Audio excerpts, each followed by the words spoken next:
Patriots 28, Texans 16. A game that I had the Patriots winning. I just did not believe in that Texans offense. Listen, Will Anderson Jr., Daniil Hunter, that Texans defense is serious, and I think they did everything they could today to carve out a W, but ultimately you got to put points on the board, and those points can't all come from your defense, unfortunately. And with no Nico Collins, Dalton Schultz goes out early, and CJ Stroud playing the way he did, I mean, they handed New England on a golden platter the W to go to the conference championship against a team without their starting quarterback next week, so probably the Super Bowl. But what did you think of the game today? Yeah, man, it was an interesting one. Definitely one of the ugliest playoff games I've seen in a while with 8 turnovers. Now, I know that was really a byproduct, the multiple fumbles and all that from the weather that they were really dealing with out there. It was actually the most turnovers in a playoff game in 11 years. But I think the biggest story for me out of this game is CJ Stroud's regression is absolutely real. 4 interceptions in this game just in the first half. At one point in this game, CJ Stroud had 7 pass attempts, not total, but he was on a stretch of 7 pass attempts. 3 of those were interceptions. He now has 7 turnovers in 2 playoff games this season. It's just some of the worst football I've seen really CJ Stroud play, and this is a guy who had an excellent rookie season. Now we know he has been chasing those rookie season results really for the last couple of years and was taken number 2 overall in the NFL draft, had a great college football playoff run that I really think helped him solidify that number 2 overall. And at one point we were talking about CJ Stroud above Bryce Young, and you and I were talking back and forth today, like, they're about on the same playing field now. You're more than likely going to see CJ's 5th-year option picked up as they did with Bryce. It's not an immediate run to the Brinks truck for CJ Stroud like it felt like, after his rookie year. But CJ Stroud was just playing ugly, hideous football. I mean, he was rattled. He was inaccurate. He really, I hate to be so disrespectful. CJ Stroud for most of the day today looked like a rookie who was just thrown into the game as a backup because the QB1 got injured. That's how lost he looked. That's how just bad he was playing overall in this playoff game. And, I mean, you look at 5 fumbles last week, which is a playoff record for CJ Stroud. He only lost 2 of them. 4 interceptions today. CJ Stroud now is the first player in over 30 years to have 5+ picks and 5+ fumbles in a single postseason. So he is just not playing complimentary, conducive football to even give this legendary defense, it feels like under DeMeco Ryans, it was definitely Super Bowl caliber, a chance to actually represent in the AFC Championship game. But that doesn't come without saying that the Texans O-line I thought was bad in this game as well. And, Houston couldn't run the ball at all. 22 carries, 48 yards, 2.1 yards per carry. And, I think we're looking at a little bit of coaching malpractice with DeMeco Ryans and CJ Stroud right now. CJ had 26 passing attempts in the first half, JV. I mean, we were just talking about before we got on the show. You like to see these game plans to where a quarterback doesn't need to or can't necessarily overcome and win you a game with their arm. You don't want them dropping back any more than maybe 20, 26, 27 times a game. You got 26 passing attempts in the first half for CJ Stroud, and then the Texans had 8 rushing yards. I just think that's very poor coaching in a playoff game when you're going up against a physical guy like Mike Vrabel. Obviously, the Patriots are at home. Like, you're in that weather in Foxborough, so you have to be able to not put the ball in harm's way as much, and we clearly saw that. 4 interceptions, in the first half, and it's just a very disappointing end, really, to this season for the Texans, too. Super Bowl caliber defense, 10-game win streak. This franchise has never made, I was shocked when I heard this. This franchise, JV, we could always be Texans fans, brother. We could always be Texans fans, okay? They are 0-7 in the divisional round in the franchise's history. Now, they're only a 24-year-old football team. They were established in 2002. But to not ever reach a conference championship game, which automatically disqualifies you from being in the Super Bowl conversation, it's just tough. I mean, to know that DeMeco Ryans is that defensive guy, he has done a great job with this team. I mean, you pull CJ Stroud and Will Anderson in the same draft. Great move. Will Anderson, first-team All-Pro this year.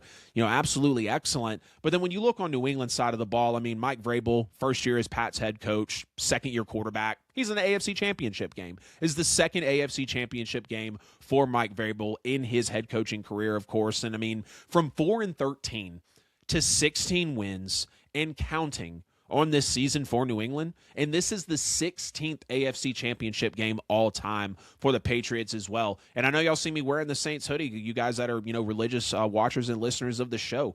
As a Saints fan, watching Mike Vrabel, first year with a team, second year quarterback, Saints are walking into the same thing next year with an easy schedule, just like the Patriots had. That makes me extremely optimistic to think that we maybe have a chance, not to replicate what New England just did, but when you get the coach in place and you've got a quarterback who meshes well and you're coming up against an easy schedule, like people said everything they wanted about New England's schedule and it being a favorable cakewalk. So they should have made it this far, and they did. So now they have an opportunity to make it an even more, great season. I thought Drake Maye fumbling 4 times was pretty concerning. Of course, that was a byproduct of the weather. He did lose a couple of those. Obviously, he threw an interception. But the defensive ends for Houston were just wreaking havoc all night long. I mean, Will Anderson, 2 forced fumbles as well. But New England obviously capitalized on the turnovers. 14 of their 28 points scored off of turnovers, and they held Houston to 1 of 4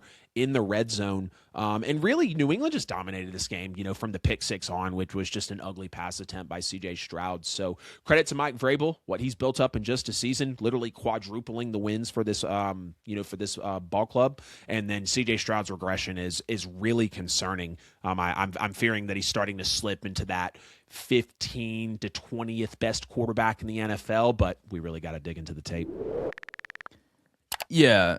You're not convincing me CJ Stroud is the answer. After that game, I don't even think he's a top 15 QB. I was going back and forth with one of my followers via Instagram DM, and we were kind of just rattling off QBs, and we got to that range of like your Dax, your Trevor Lawrences, your Bo Nixes, your Caleb Williams. And I was like, no, I'd rather take all those guys over them. And that's not including like your elites, right? Your Allens, your Lamars, your Mahomes, whoever you want to put up there, your Staffords, all those guys. I mean, you're already taking them over Stroud, and then he's kind of slipping out of that mid-tier B category, and now he's kind of in like C plus range with Bryce Young. And to your point, they're definitely closer than they were in year one. I mean, I thought they were in completely different stratospheres, and I want to credit Bryce Young for the job he's done, but he's just had steady growth. Like, it hasn't been anything insane. It's more so on CJ Stroud. The decision-making has just regressed at an incredible rate. I just don't understand. He's not taking sacks. He's not living to fight for another day. He's making terrible decisions. He had some inexcusable interceptions today. I know it's cold, but there were some passes that he just flat out missed. He probably tore his tight end's ACL because the pass was behind him later on in the game, and he threw the game away. This was a complete waste of one of the best defensive units we've seen in the past decade, and that is saying a lot. Houston's defense, with just average quarterback play, could have got them to the Super Bowl and actually won them a championship. And I was actually shocked too, AJ. It's interesting that you pull that stat up because I was watching the screen and I was like, they really haven't made a conference championship? Like, I just, it didn't really like click in my mind, but I'm like, these guys are now 0-7, right? So I guess you could always be the New York Jets, but that's pretty bad too. Like, to me, it's like, okay, you can pick up the 5th-year option with CJ Stroud. You probably should. He's still a talented quarterback, and he's given us some pretty good playoff performances. And that was what I was kind of riding going into this season, saying like, okay, CJ Stroud has clearly fallen back a little bit, but every time I watch him in the playoffs, he's always pretty solid. Even last year, he won a game and played the Chiefs. And, I never saw this from him, but going back to that Steelers game, he just looked scared, like a deer in headlights. I just didn't understand. He didn't look like he knew where he was, and then he's celebrating after the game like his defense didn't just score all their points. And then today it was just another complete collapse. So for me, it's like, hey, he's probably a top 20 quarterback right now, but I can't put him in the top 15 the way he's looked. He's definitely not the elite player that we saw year one. And then I kind of went back to it, and it's probably a matter of watching the film from year one, but I'm kind of thinking to myself, like, did we miss something year one? Like, was there something in that film that we just kind of passed by because the season was so great statistically and they got a playoff win? Like, that's awesome, but I don't know, man. With this kind of defense, you just can't afford to lose games like this where you could have won. I thought the conditions played to your favor. And again, maybe it's coaching malpractice, whatever it was. You didn't have Nico Collins. I do want to say the offensive line is brutal, and they don't give him a lot of time whatsoever. Yeah. But again, I've seen quarterbacks succeed in situations like that. I've seen better quarterbacks win games or at least not look so damn terrible. And he somehow outdid Josh Allen this weekend. I was completely pissed yesterday, but at least Josh Allen put up 30 points with a few touchdowns for us, right? And I understand they're at different points in their career, but like today was just inexcusable from CJ Stroud. But I do want to give credit to the Patriots. I talked about them literally all offseason long. I thought they would be a playoff team considering their schedule, and then they win against the Chargers. I liked them in that game. I liked them against the Texans, and honestly, I liked them next week against the Broncos with no Bo Nix. I just think that they've set up the perfect plan of how to build properly, right? You build your defense. You find a coach that has won before. He won in Tennessee, so what is he going to do in New England? Like, look, the Patriots are a winning franchise. They know how to succeed. That's why they dipped out from Drake Maye year one. They went after Mike Vrabel, a guy they trusted. They found Drake Maye, who was clearly the franchise last year. You just had to look a little bit closer and bypass the poor offensive line play and the lack of weapons. They go out, get Stephon Diggs. You draft Travion Henderson, Ramondre Stevenson. That's been a solid 1-2 punch. Will Campbell's been solid. I mean, people will dog on him, but he went against Khalil Mack, Danielle Hunter, and Will Anderson Jr. Like, a lot of tackles aren't going to do too well against that, especially rookies in the playoffs. So I think when you look at the full picture, it's like New England's built properly. And I said in the offseason, matter of fact, I think January 1st, I said this team would make the playoffs. I said that there could potentially be another dynasty, and it starts with the quarterback play. I don't even think Drake Maye's been that good, AJ, in the playoffs. He's had multiple interceptions. He's had turnovers. It hasn't looked that great, and they're still winning games. And they put up 28 points against what most consider to be the next Legion of Boom defense in the Houston Texans. So I like the Patriots next week. I'm interested to hear what your thoughts are on the team. It's totally fair to say, hey, maybe they've had like a slightly easier path to the Super Bowl than some teams previously. I mean, they played the Chargers. I wasn't really hyped up about that. The Texans, their defense was scary, but offensively, it's like, hey, you put up a few touchdowns, it's game over. And then the Broncos next week, like, I mean, a few years ago, we saw Philly kind of cruise through the playoffs when they lost to the Chiefs, the 38-35 year. They had a few easy games, but listen, I don't want to take away from this team. What they've done is pretty incredible, and I think their record, I think their playoff record is a pure reflection of the coaching staff down to the players who have just built a really solid unit. Yeah, I mean, it starts with Mike Vrabel, bro. When we sit here and we talk about elite head coaches, you think of the Vrabels, you think of the McVays, you think of the Dan Campbells, you think of all of those guys that know how to invigorate a locker room and get them focused in on the main goal. And then you look at some of your facilitators out there, like a Nick Sirianni, or maybe I know he's a two-time coach of the year, but what did he really bring to the table in a Kevin Stefanski? Now, that's probably some Cleveland bias urging in because we know the Browns are a horrible franchise, but I mean, it starts at the top. It starts at the top with, the owner being in line with the GM, being in line with the head coach, being in line with the, the quarterback who can execute the system, and, hiring out great parts of your staff. So I think New England really has that dialed in. And clearly this is a winning franchise. They're not, a ghost to the playoffs or confused about what to do when they get into big moments. And here they go again. 16th AFC Championship game. Now, obviously, Brady took them to, 25 of those. But, hey, this is great. Second-year quarterback in Drake Maye. Mike Vrabel immediately paying off as the head coach. So Patriots fans have every right to be hooping and hollering about this win. Even though it wasn't great, you're still in the AFC Championship game, and you're playing a hell of a team in Denver who you get the leisure of playing a backup quarterback. So we'll see how that rolls out. Shout out to Sean Payton. I think we're going to be able to see a big part of his head coaching really come forward as well. I don't know if he'll be able to overcome having Jarrett Stidham as his quarterback, but if it's a competitive game, I'm not shocked because we know that Sean Payton is one of the top coaches in the league as well when we talk about elite coaching positions.